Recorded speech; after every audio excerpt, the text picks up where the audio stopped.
Rin and Sei Itoshi. If I didn't know Isagi existed, I would have thought Blue Lock is the story of these two brothers who turned into rivals. Rin and Sei were inseparable as kids. Rin admired Sei, a prodigy aiming to be the world's best striker.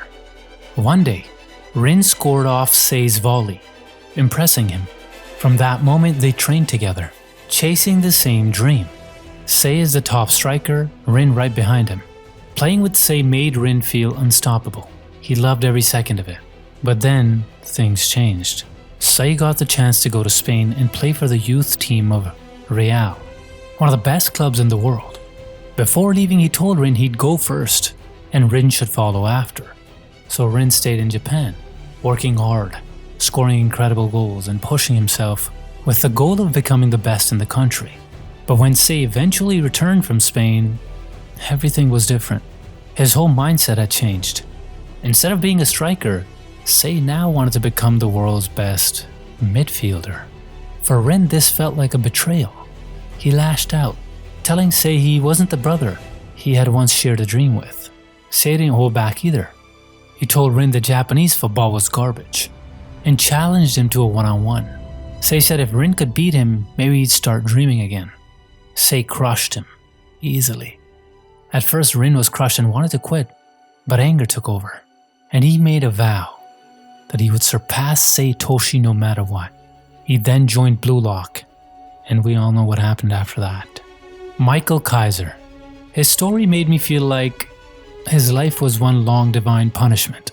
He thought it was finally over, then Isagi happened. He was abandoned by his mother the day he was born. She was an actress chasing fame, and his father, a struggling theater director, couldn't handle the pressure. The man crumbled into drinking, gambling, and violent rages. As a kid, he was forced to steal just to keep his father afloat. But instead of love or thanks, all he got was more abuse. By the time he was 12, he'd scraped together enough money to buy a football.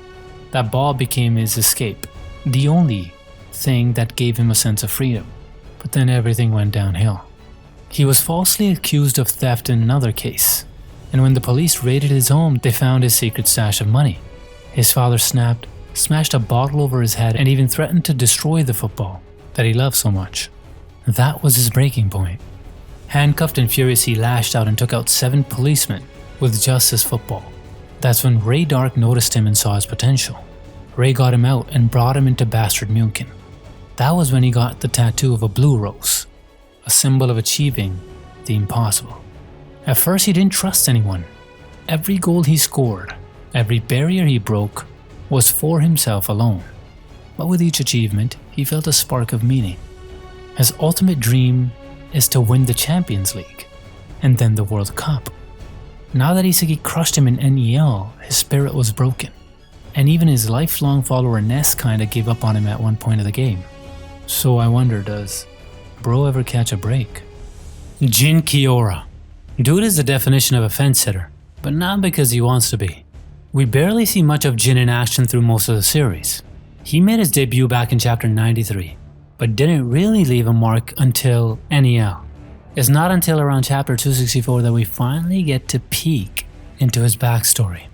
Unlike most players on this list, Jin's struggles started before he even entered the world. Because of a serious illness, doctors gave him only a 50% chance of survival at birth. He made it through, but from that point on, his life became one big gamble.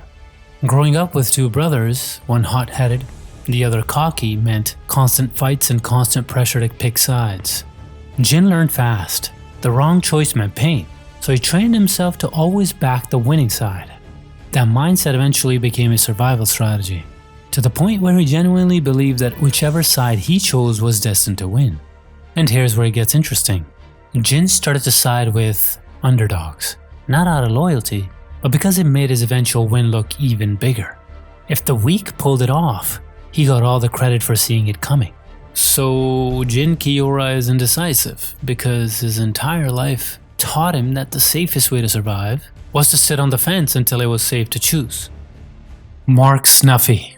Some argue Snuffy abandoned Moon when he needed him most, and others say if he didn't do that, he wouldn't have been the same world-class player he became. Mark Snuffy's story really hits hard. Back in the day, he met McMoon. The two of them clicked instantly. They scored an insane goal together, became best friends, and started living life like rock stars. Non-stop parties, wild nights, the whole deal. But that lifestyle caught up to them. Their team had enough and kicked them out. Snuffy wanted to start fresh, join a new team and rebuild, but Moon wasn't interested. He was fine with the way things were. That's when the two split on bad terms. Snuffy moved on while Moon stayed behind. Not long after, the pressure of it all became too much for Moon. He ended up taking his own life. Snuffy was the one who found his body at home in chapter 229, and it shattered him. From that moment on, Snuffy swore he'd carry their dream forward, no matter what. Don Lorenzo. This guy made me believe that Snuffy might actually be better than Noel Noah. Like most people on this list, Don Lorenzo grew up in a broken home, but this guy had it worse, and was eventually abandoned. Forced to scrape by on the streets, and dragged into all the shady things a kid should never have to do just to survive. At one point, he was ready to give up completely, until Marcus Snuffy stepped in. Snuffy offered him a lifeline, play football, and he'd help Lorenzo escape that life. Lorenzo agreed, but only on one bizarre condition. He wanted his rotten teeth replaced with golden ones, and Snuffy without hesitation made it happen. From that moment forward, Lorenzo's loyalty wasn't just earned, it was cemented in gold. Everything he does now is for Snuffy, to prove that he can rise to the top under his mentor's vision. What Noel Noah tried so desperately to force out of Kaiser, Snuffy pulled off with almost no effort at all. Rensuke Kunigami, the biggest hypocrite of the series. His whole reason for playing soccer is tied to his dream of being a hero. When he was a kid, he didn't idolize Power Rangers, robots, or even the Pirate King, like most kids do. Instead, his heroes were strikers, the one who stole goals and carried their teams. To him, those strikers were the real superheroes, and that's what inspired him to chase soccer in the first place. So it kinda makes sense why he acted like a goody two-shoes in the initial chapters. But one big setback, and almost getting eliminated, made Bro activate his villain arc. Kunigami was basically a hero, as long as his own ambitions were safe and secure. Iki Niko. If you thought Naruto getting nerfed in Boruto was bad, wait till you hear Iki Niko's story. This might be the biggest nerf in sports anime history. His backstory is actually pretty unique compared to most Blue Lock players. It was mentioned in a light novel called Iki Niko Immersed. He grew up in a total otaku household, obsessed with anime, manga, and especially trading card games like Yu-Gi-Oh!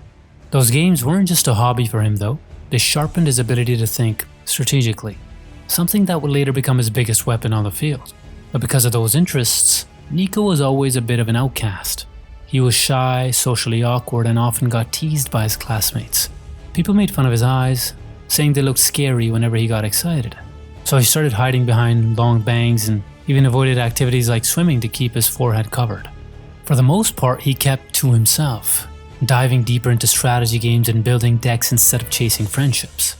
The turning point came when a bully from the soccer club stole and destroyed his prized Yu-Gi-Oh! Deck, something he had poured years of passion into. It wasn't just about losing the cards, it felt like losing a piece of his identity. Furious, Niko challenged the soccer club to a match in 100 days. He wasn't even part of the soccer club at the time, but he pulled players together from different school clubs, trained relentlessly, and applied his strategic thinking to the game. When the day came, his team crushed the soccer club 13-0. That victory completely changed Niko's path. He joined the soccer team, used his tactical mind to help lead them to national tournaments, and started earning recognition as a real player. Fast forward to Blue Lock, suddenly all that nerd rage and revenge fire, gone. Niko cracked more than once after being outclassed by Isagi, but at least he found a way to evolve, dropping the Defender label, inventing Watchtower Football, and even building his own version of Metavision. Maybe that's not a nerf at all. Maybe it's a nerd striking back. Tabito Karasu. The more humble this guy acts, the more I start praying for his victims. Opponents. Karasu always saw himself as pretty average, and he hated the thought of anyone else noticing it. To cover it up, he started studying the people around him, watching, analyzing, picking up on even the tiniest details. He admired true geniuses like Nagi and Rin, but instead of chasing their path, he built his own. Karasu learned to weaponize his observations, twisting weaknesses into jokes, teases and little provocations that bent people to his pace. It wasn't just trolling, it was control, his shield against anyone seeing through him. And when he stepped on the battlefield in Blue Lock, the same philosophy carried over. While the flashy prodigies burnt out, the average kid who played Predator with a smile survived. Eitao Toya. Some players kill themselves chasing greatness. He acted like it was a joke. Most players grind for hours, obsess over the tiniest details, and stress over every mistake, but not him. If things went wrong, he shrugged it off. If life threw a problem at him, he laughed it away. To everyone else, it looked like he was wasting time just coasting through life. But here's where it gets twisted. That very carefree mindset became his edge. Instead of burning out, he only focused on what made him happy, staying cool, being popular, chasing fun. And one day, he pointed that same carefree energy at a single insane goal, becoming the best in the world. So while other players break themselves chasing perfection, he walks in smiling, acting like it's nothing, and still ends up making them sweat. Aiki Himitsu. What's traumatic for most people gave Aiki his greatest skill. Himitsu was born with a knack for spotting lies. He first realized it at home. His parents were putting on the act of being a loving mom and dad, but he could see right through it. Their affection had already gone cold, and that's when he started doubting what people showed on the surface. From then on, he made it a habit to look past fake smiles and polite words, focusing instead on what was real. And over time, it almost became a game for him, finding the cracks in people's masks and exposing what they really were feeling underneath. Even though bro got little screen time, he already showed what he could do with this weird ability. Shuto Sendo, the guy with the most unrealistic ambitions in Blue Lock. Even Isagi's world number 1 is more possible compared to his dream. Shuto was a member of Ubers during the Neo Egoist League, and is also a member of the Japan U20 team as a striker. He was criticized by Sei because he missed an opportunity to score and was called unfit to be a striker. Sei saw that Sendo lacked the intense desire to be the world's best striker, and Sei was spot on. Because while others in the team were dying to become better, this guy's goal was basically to marry a hot Japanese glamour idol. He needed that pro spot just for that. Maybe because he got so much screen time, he thought he was some hot shit. Bro even leveled up that dream. In chapter 142, he even said that he wanted to marry a Hollywood actress. Wataru Kuon. He learned an important lesson before Blue Lock, but learned it the wrong way. Back in middle school, he actually started a soccer club with his friends, and his dream was to take them all the way to nationals, and eventually go pro. At first, things looked good. They were winning games and building momentum, but over time, his teammates started losing interest. They stopped showing up to practice, and eventually just gave up on the team. He tried hard to push them, to fire them up again, but instead he got told he was taking the game way too seriously. They said he wasn't fun to play with, that he was too much. That experience stuck with him. So when he got the invitation to Blue Lock, he made a promise to himself. If no one else was willing to fight to win, then he'd do it alone. And with that mindset, he even stabbed Team Z in the back and became an outcast. Later, he did grow conscience and helped the team a bit, so that kinda cleared his debt. Asahi Naruhaya. Blue Lock didn't just end Asahi's dream, it used him to show us the harshest truth about chasing greatness. At first, Naruhaya was the joker of the group, playful, hardworking, and surprisingly self-aware about his own limits. But chapter 55 was where reality hit him like a wall. In the 2v2, he and Barou fell to Isagi and Nagi. Just like that, his Blue Lock run was over. That's when we saw what was really on the line for him. His parents were gone. He was raising his younger siblings alongside his sisters. Football wasn't just a game, it was his one ticket to lift his family out of struggle. But Blue Lock doesn't care about desperation. It doesn't care about backstory. Naruhaya lost, and with that loss, his dream collapsed. He probably won't have much of a future in football, and has to face the truth of finding another way to survive. The real sting is Naruhaya isn't just a side character. He's a mirror of reality, because for every prodigy who makes it to the top, there are thousands like him, eliminated. Gurumi Igarashi, the biggest winner of Blue Lock, and was also its biggest loser. Igarashi started out dead last on Team Z's ranking chart, the guy who everyone expected to disappear first. and he was pretty open about who he was. Religious, raised in a temple, and desperate to escape that path by becoming a pro footballer. From the start, he showed he'd do anything to make that happen, even bending the rules of the first test to survive. And while he did get eliminated, here's the irony, he still achieved more than almost anyone else. Isagi improved massively, but nowhere near the world's best striker yet. Rin, stronger but still chasing Sei's recognition. But Igarashi, all he wanted was to use Blue Lock as a springboard to go pro. And thanks to NEL, that's exactly what he got. For a player ranked at the bottom, that's not failure. It's the success that Blue Lock has produced. Zantetsu Tsurugi, the smartest dumbass in Blue Lock. Or maybe the dumbest smart guy. We got his backstory in Blue Lock spin-off, episode Nagi. Since he was a kid, academics just weren't his thing.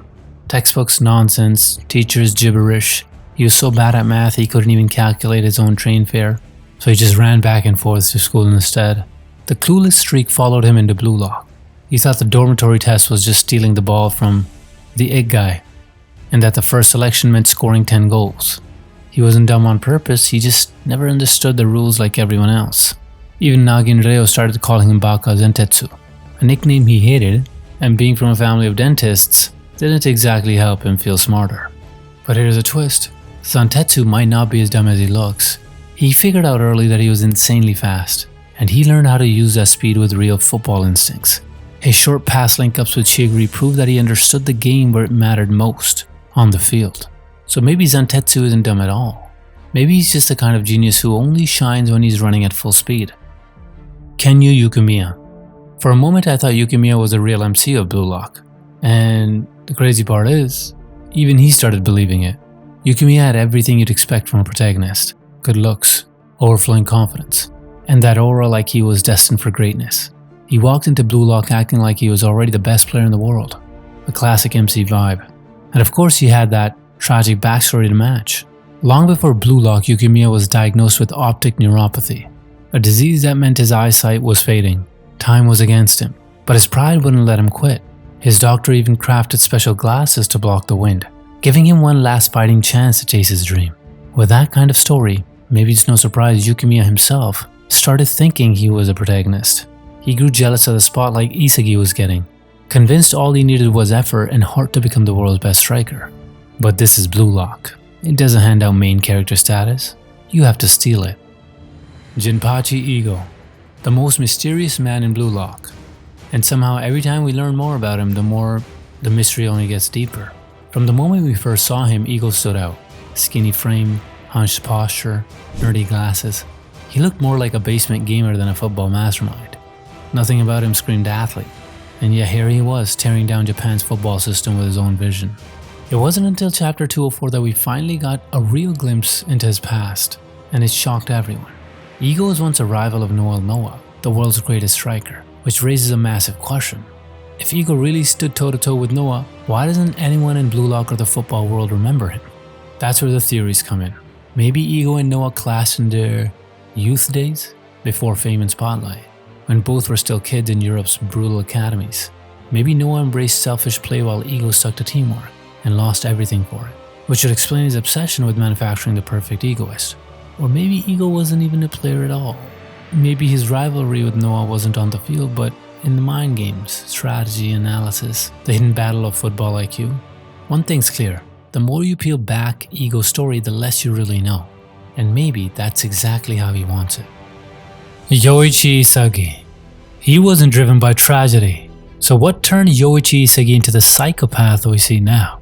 When the Blue Lock invitation arrived, for Isagi it wasn't just a chance to play football, it was a chance to rewrite his entire philosophy. He had a peculiar backstory. He wasn't a product of abuse like Kaiser. He was also born in a happy home. Dude had the most supporting parents ever. I don't even know if they were Japanese at this point. Maybe they were just white. Even when he lost in the semifinals at the start, they just wished him good luck next time. They simply loved the fact that their son was doing what he loved, and they even taped all his interviews. So unlike many other people in the Blue Lock program, he had a happy childhood. But what makes me wonder is, how did this dude who was just a football nerd with a happy family turn into the psycho that loved crushing people's dreams? Out of all the players in Blue Lock, Isagi crushed the most dreams, and every time he did, he enjoyed it thoroughly. Maybe it was dropped when he was a baby. Or maybe the hospital messed up and gave them the wrong baby. Because based on mindset and behavior, Ego looks more like Isagi's father than his actual father. Alexis Ness. He went searching for magic in a world that told him it didn't exist, and what he found made him more dangerous than anyone expected. He grew up in a home where wonder was outlawed. His parents were strict scientists, obsessed with logic, data, and proof. But Ness, he wanted to believe in the impossible. To them, that made him worthless. His own father told him outright, anyone who believes in magic doesn't deserve to be a part of this family. So Ness rebelled. He went chasing the unexplainable, desperate to prove them wrong. And on the football pitch, he finally found it. Impossible plays, miraculous passes, moments that felt like pure sorcery. Football became the stage where magic wasn't just real, it was undeniable. But raw magic alone wasn't enough. When Ness joined Bastard München, he struggled to shine, until he met Kaiser. With Kaiser to finish his plays, Ness's passes turned from impressive to untouchable. Together they made the impossible look inevitable. His parents said magic didn't exist. He proved them wrong. Because in football, he didn't just find magic, he became it. Yori. He fell down the stairs and it almost cost him his career. But in my opinion, it's the best thing that happened to him. He was trained for football from the moment he could walk.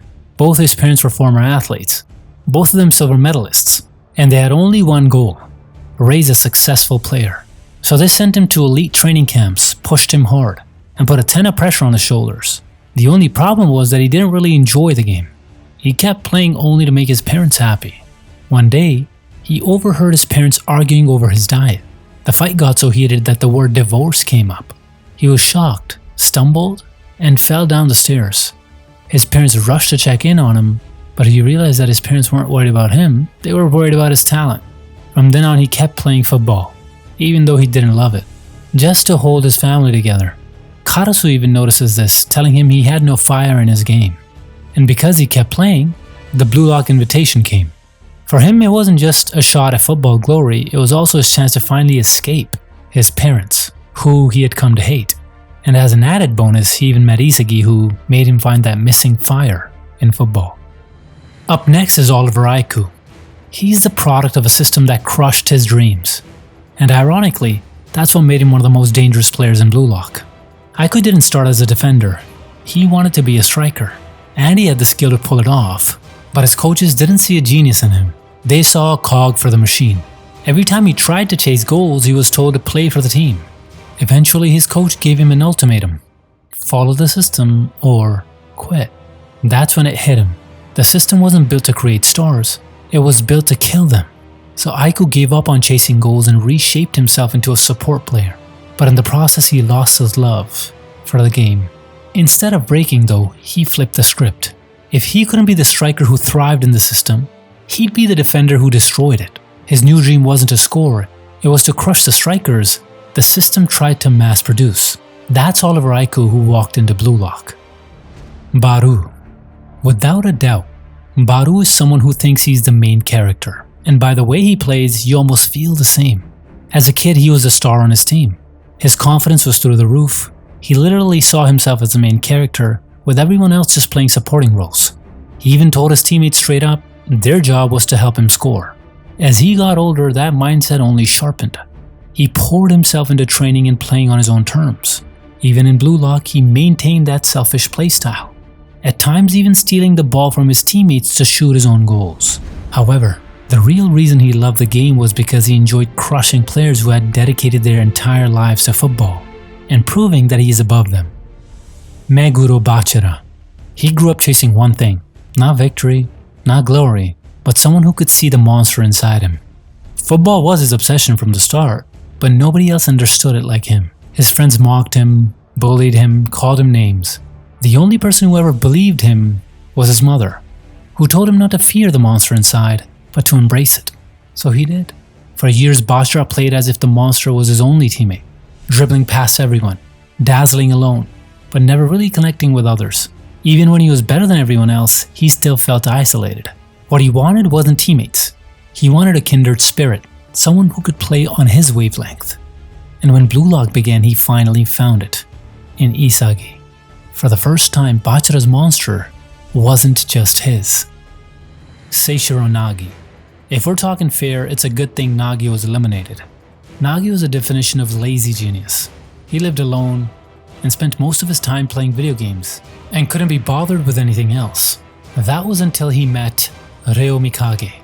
Rayo saw Nagi's raw talent and decided he had to make him his football partner. The only problem was that Nagi didn't give a shit. He would much rather stay glued to his games and put any effort on the field. So Rayo got creative.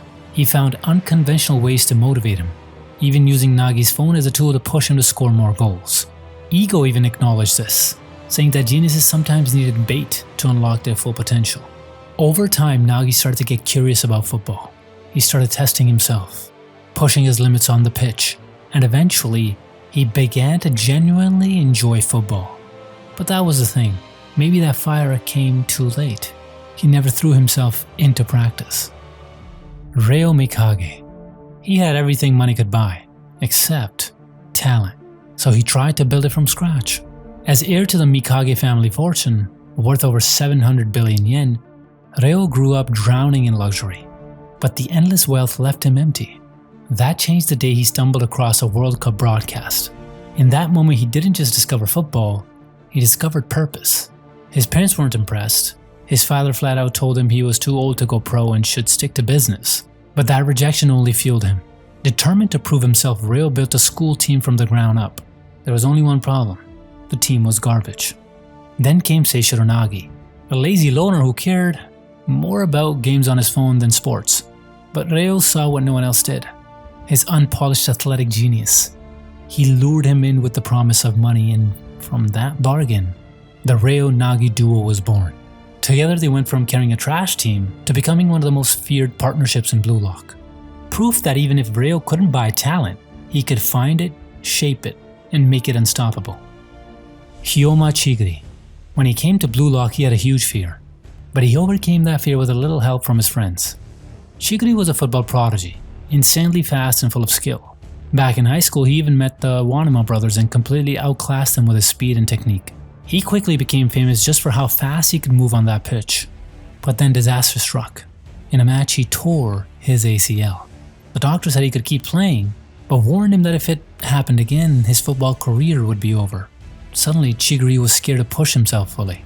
That's when Isagi stepped in. Somehow his presence helped Chiguri face his fear and start playing at its full potential again. Onazi. Some characters exist to chase their dreams. Onazi exists to show us how Blue Lock can turn dreams into nightmares. Onazi was the ace of Nigeria's U20 team. The entire squad's plan revolved around him, and with good reason. He was an orphan who found football by accident.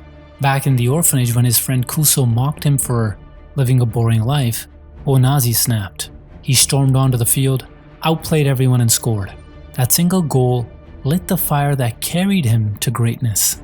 But that fire may have been the biggest curse of his life. His talent inspired his team to believe they could go pro. And now against Blue Lock, that very hope is being crushed in real time. Because Onazi isn't just a rival, he's a symbol. A reminder that in Blue Lock's world, it doesn't matter how tragic your story is, how much talent you have, or how many people are counting on you. If you stand in Isagi's way, you're nothing but another victim of ego. Ryosuke Kira. His character is basically the measuring scale of success, but not just his. He was one of the first characters we saw in the series. Kira was the first guy to crush Isagi's dreams about going to nationals. He was the face of Japanese football, until Ego gave him the invitation to Blue Lock and Kira wanted to be the goody two-shoes in a white knight armor. He said he wanted to prove that Ego's football was wrong, but got crushed by Isagi, who Kira wanted to save. He just became a stepping stone or some comparison to show off Isagi's mindset. Now he is coming back to try for that extra spot on the team. And from the way things are going, all he would be doing is just show how good Blue Lock players are compared to a regular Japanese U20 player. The Wanama twins. What do you do if you want to hype up a character and give them a massive elevation?